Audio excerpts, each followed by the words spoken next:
Well, Australian Prime Minister Anthony Albanese has brushed off accusations from Israel's Prime Minister Netanyahu that he's a weak politician who has betrayed Israel. The comments were made after Australia's decision to move towards recognising a Palestinian state at the UN General Assembly next month.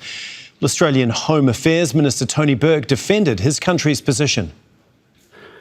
Strength is not measured by how many people you can blow up or how many children you can leave hungry. Strength is much better measured by exactly what Prime Minister Anthony Albanese has done, which is when there's a decision that we know Israel won't like, he goes straight to Benjamin Netanyahu.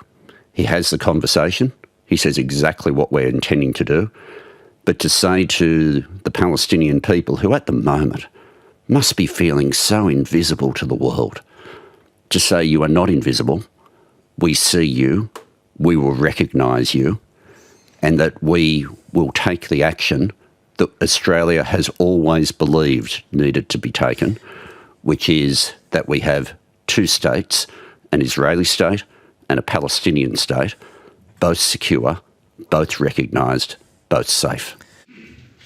Well, for more, we're joined by Antony Loewenstein. He's the author of the Palestine Laboratory, a book about Israel's arms and surveillance industry. He joins us once again from Sydney in Australia. Now, incredibly strong comments there from Tony Burke. Do they reflect a growing sense from the wider population in Australia now?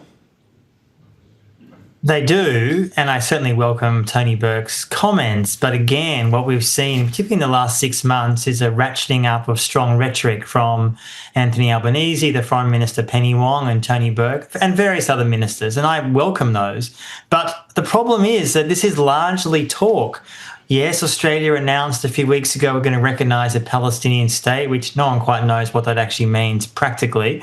And frankly, more importantly, in the last 22 months, since October 7, Australia has maintained a very healthy trade relationship with Israel. We still sell them massive amounts of items, including coal, other resources, and also importantly, we sell them or send, as part of the F-35 supply chain globally, weapons parts. So the F-35 planes that Israel is using over Gaza day in, day out have key components from Australia. Australia has never discussed changing that, stopping that, reducing that. So sure, rhetoric is important, but we are long past harsh words. And I fear that the current diplomatic kind of contretemps between Israel and Australia, which is not unimportant or insignificant, is really just that kind of theatre while business as usual goes on in the background. Well, what about the public pressure, though? We saw huge protests as hundreds of thousands of people walked across the Sydney Harbour Bridge a week or so ago. Can you just talk about the public pressure? Is that potentially going to change things, force the Australian government to perhaps look at sanctions against Israel?